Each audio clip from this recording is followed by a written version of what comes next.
into the NFC and talk about this Bears team. I already introduced it.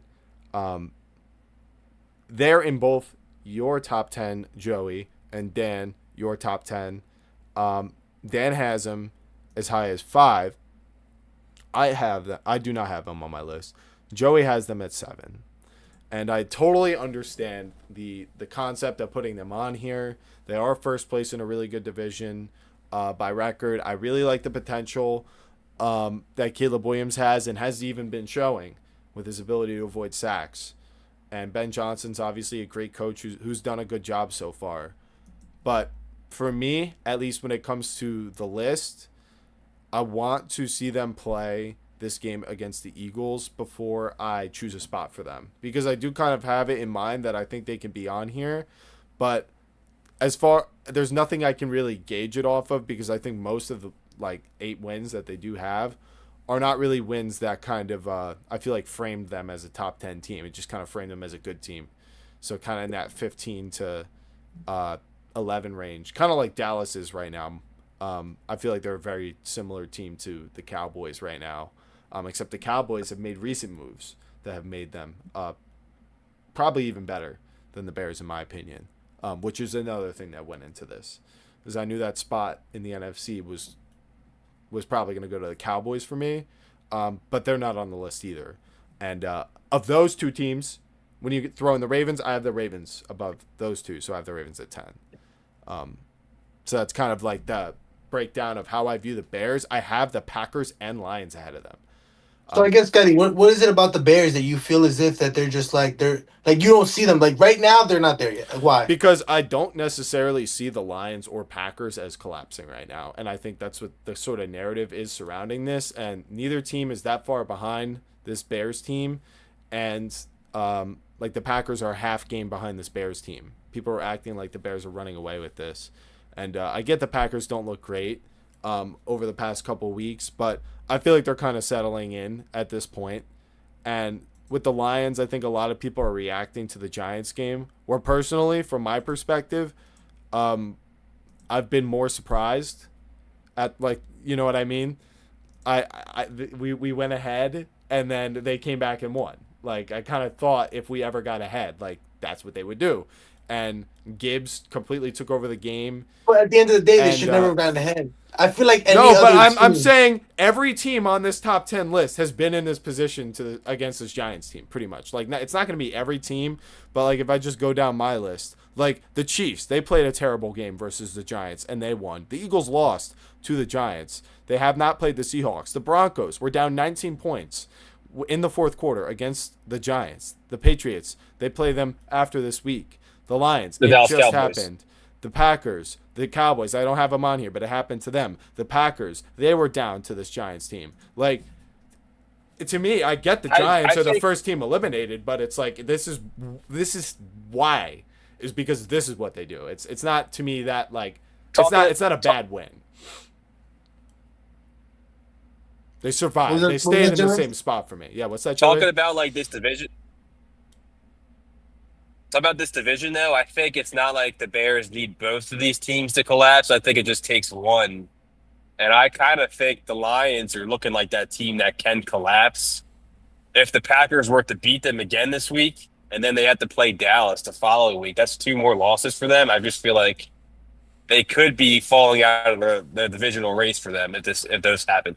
They just don't. They just look like they look like a tough team to evaluate right now, and they look kind of the offense, it doesn't look as good as it did years prior. They're clearly missing Ben Johnson, and so it's just a tough evaluation, I think. So I'm also looking at it from the perspective of Caleb Williams, dude. In reality, last year when it was his first year, he had a horrible time against the blitz. He was always scrambling. He was throwing just deep balls out of nowhere. Yes, did he have random comeback? Sure, but now it's he's avoiding a lot. He's upgrading as the season's going on. Personally, and also too, for example, that sack from T.J. Watt. This dude had a fumble 6. They ended up scoring. The Bears were behind, and they were able to come back. That's something in a long, you know what I mean, Caleb Williams doing that against the Steelers defense. The Steelers defense was not fantastic all year, but they're also like a very physical defense. And the thing is, when he's like in a slump and he's having a hard time, he doesn't often come back, and he's been doing that like a lot lately in a lot of these games. He did it against the Giants, and now he did it against the Steelers. So it's like, for me, he's learning, and he keeps just going, and now it's just a matter of time until he learns this offense. He gets comfortable with Ben Johnson, and he's able to like just elevate his game. Like this Bears team is like, I feel like, I guess in my opinion, like the dark horse so far of like nobody really knows what they're coming with until they get there, or until either they get like a big name. Because of course we're not looking at the running back room being like DeAndre Swift or Monunga. Like nobody really knows. Do not disrespect Chungus. No, I'm not disrespecting him. I'm saying nobody wants to notice him like he should be. Yeah, I'm talking about to add on to what Danny's saying though. To add on though, it's like you highlighted how the Giants are losing these one-score games. The Bears had like a similar, like that's kind of who the Bears have been in our lifetimes. They always find a way to lose these one-score games, and that's the complete opposite this year. This year, they're finding ways to win these games and like to put games away. And I feel like it's a huge note for a guy in his second year with his second head coach, who's Ben Johnson, the most coveted head coaching candidate in a long time. I feel like it's hard to describe them. They have a lot of talent on offense. And then Luther Burden took over that wide receiver 3 role, and just a lot of positives to take away from the Bears, I feel like, with what they're building. I love what they're building, and I do agree that the upside here is very real for this Bears team to be able to play against anyone, because they have built the offensive line, they have the coach in Ben Johnson, they have the quarterback, they have the weapons on offense, and the defense is not atrocious. Right, they can win through this offense. But for me, I want to just point out a couple things that kind of undercut this a little bit for me. And I know you hate this because he said I hate this. You hate this because I acknowledge though that I agree. I'm ready to move the Bears up, but I want to see this Eagles game first. I think that's fair. But you said the Bears defense is not atrocious, like as if they're bad. I'm saying it's not a great defense. They let up 28 points to Mason Rudolph, and you're talking about this game like this is like, an NFC playoff win. They played, and I get it. Mason Rudolph is not a terrible backup, but the bottom line is the Steelers are a playoff team though in general though. I mean, barely though. Like they might miss the playoffs. Playoff race either. The Ravens currently hold the AFC North, and they're tied, and they play These twice. These are fans or a butt, Scott. No, it's not. It's not if. The Steelers are the if playoff team. They're not a playoff team right now. Yeah, but if you're gonna go and say like how the Bears defense gave up all these points to Mason Rudolph, it's like that means that like Bryce Young's Panthers let up or like got however many points on the Packers defense. Okay, so no, what about what the Lions gave up to Jameis fucking Winston? What's the difference there? Yeah, because Jameis did the same thing to the Packers. He did the same thing to them. You have a conflicting way of looking at no, because I could look at everyone's list and say you have this team above them and they beat them, and it's at the point in the season everyone 6-5. Come on now. Yeah, they have the greatest quarterback we've seen this century. Like it's not like make sure you zip them up. Faith in that. But my point is this Bears team, like these wins. It's not something that has moved me as far as a team. Like, I believe this team is going to get there at some point. I just don't know that it's going to be this season. And I think until you see them play this Eagles team, you really can't say that. Because for me, it's not enough for me to say you can beat the Eagles if you beat Mason Rudolph's Steelers. If you beat 9 J.J. McCarthy by 2 points, scoring 19 on offense. This team is very inconsistent. Because in the Giants game, they came back. They won that game. They did the same thing that the Lions and the Packers did. In that one, it was not Jameis. It was Dart who got injured, and then they put Russ in, and Russ failed to finish the game. I think if you put Jameis in that game, there is a chance that they would have lost, but that's neither here nor there. Against the Bengals, 47-42, miracle win, really. I mean, it was a very close shootout, 100%. But 42 points to the Flacco-led offense. On one hand, I get it. They've done this to some teams this year, but I would think Flacco, the best. He does this all the time. I would think the good defenses would. Well, he does not do 42 points all the time. Okay, I'm pretty sure this is the Bengals season high. Yeah, and I can check that. This is the rare scenario where it's T. Higgins and Jamar Chase. Though. And then he's going to drop 42. And then week 8, before their or right after their 4-game win streak in week 8, they lost to the backup led Ravens 30-16. It's just the inconsistency because okay, I see you beat the Commanders. That was a How about a solid young win. team though? They beat the Cowboys. It is a young team, and so I am willing to look past like some of what's happened early on in the season. And by the way, I know you guys hate it when I bring up the week 1 Packers-Lions game, but in week 2, this team lost to the Lions 52-21. So it's like I understand Again, young team. they've gotten better, young team, right? They've improved. Okay, the Lions can improve too. All right, they're not as young, but they're a very experienced team who's been in these spots before. They can also get better and fix their weaknesses.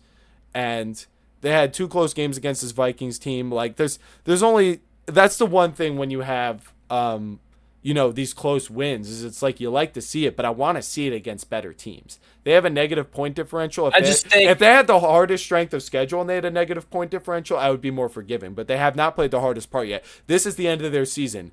Eagles, Packers, Browns, Packers, 49ers, Lions. This is it coming up. This is what's going to determine it for me. How they manage to hold on to this division through that schedule is going to determine whether I have this team off of my top 10 list or as high as the top 4. I think they really could be that good. And I don't think it's a bad thing that I'm saying, let's hold our horses. They need to win the big game first because it has not happened yet. Why doesn't that apply for you with the Chiefs, though? Like, how are you just willing to put the Chiefs at number 2 when they are 6-5 and they are number 10 in their fucking AFC conference? Because they beat the Lions. I just don't understand what the and difference they beat the Colts. Here. Yeah, because they lost 5 of these one-score games, though. That's why they are 6-5. Yeah, but they just won one. They just won one against the Colts, a very good team. The Bears are doing this against J.J. McCarthy. The Chiefs did it against the Colts. The only thing, right? And Scott, this is where I guess I wonder for you, is the only reason why you're giving this, I guess, like thought is because they didn't have Rashee Rice for all those games that they lost, those one-score games. So it's like they weren't able to do. I guess to me, it's like, is it more of a seniority? It's Mahomes. He's that great. It's not like, earned. It's just that's being why, right or is it because like at the time like, they were losing weapons? Kelsey's old. They have no running backs right now. Like, is this like what is it? I guess like that's giving you this like if they did not from just the beginning to now, is it a seniority thing or is it because they didn't have the pieces and now they're starting to get pieces to like shake the rust off plus Rashee Rice back? Like what? Like I'm just like I've said it before where like you want to give these young teams time and everyone forgets that the old teams can get better and they can improve. And I want to just remind you guys that this is what we see on an annual basis with these teams is these ones that are great like the Chiefs, but even the other AFC teams that typically make it like the Bills, the Ravens, and the Bengals last year almost getting in there. They were getting better way faster than the young teams were come week 13 through 18, right? Because they aren't a young team. It isn't their first or second time finishing out a regular season. And a lot of these pieces have been here for 3 years on this Chiefs team. And I have a lot more faith that they're going to get it right the 4th time around than the Bears are going to get it right the first time around when it comes to and that, honestly, that's not even as big of a point to me as like I said before. There's a difference between winning 1-score games against 9 and winning them against the Colts. It's not just a win's a win. No, I don't think like that. I look at who they're playing. That's easily though. That's more of like the whole thing with the Colts though. Is the Colts lost that game more than the Chiefs won it, I feel like. Okay, the Colts but they won. That's what the quarter. Chiefs do is they don't lose the game. And I understand, I literally just talked about a win is a win. But they shut out the Colts offense in one of the most unstoppable run games we've seen since last year with Saquon, but since then, for years. This Jonathan Taylor run game is like when the Titans had Derrick Henry and he went for 2,000 yards. And the Chiefs, with not a lot of talent on defense, are able to shut it down. That has to be because of schematics. That's the only way you could do it. And once you start looking at it through that scope, that they are literally a tier above these teams who are coming here the first time, it doesn't become that hard for me to say, oh yeah, I have faith in them. Why would I not have faith in them? They're above 500. They're good. they're going to do better in the last stretch than anyone else is. It's not that complicated to understand how I'm choosing to look at it. Like, I understand if you don't agree, Let's just and move you don't on. want, if you Let's don't just want to wait project it. until after Thanksgiving. Let's just wait until after Thanksgiving is right, because this is a tough week, because there wasn't as many shifting, top 10 games, and this is like, Joey, all I've said. I'm gonna say is, Joey, if this Chiefs team comes out and absolutely like beats these Cowboys on freaking Thanksgiving, oh Lord, am I gonna be? This is gonna be a funny ass podcast coming into it. I ain't gonna lie to you. This I Chiefs said the Cowboys Chiefs- game is massive, and to be frank, I've mentioned it multiple times before. I think the Cowboys are better than the Bears right now for the very similar reasons as I've explained. Is this Dak? It is a rookie head coach, but that coach has been there with this team. It's not that new. Obviously, they added a bunch of new pieces and talent. So even though the Bears have a much better record, I think the Cowboys right now are better than that Bears team is. And I don't have either of them here, but they're kind of like my 11, my 12, ahead of the Buccaneers, a team I was super high on, and the Bills, who I just had on the top 10 a week ago. It's happening. I just need one more week. Give me one more week. Look at where I have the Seahawks now. They've been comfortably sitting at 5 for me in the right spot for weeks now. And same thing with the Colts. They didn't move an inch. And the Broncos at 6. They're right where they need to be. Just enough respect. Now I did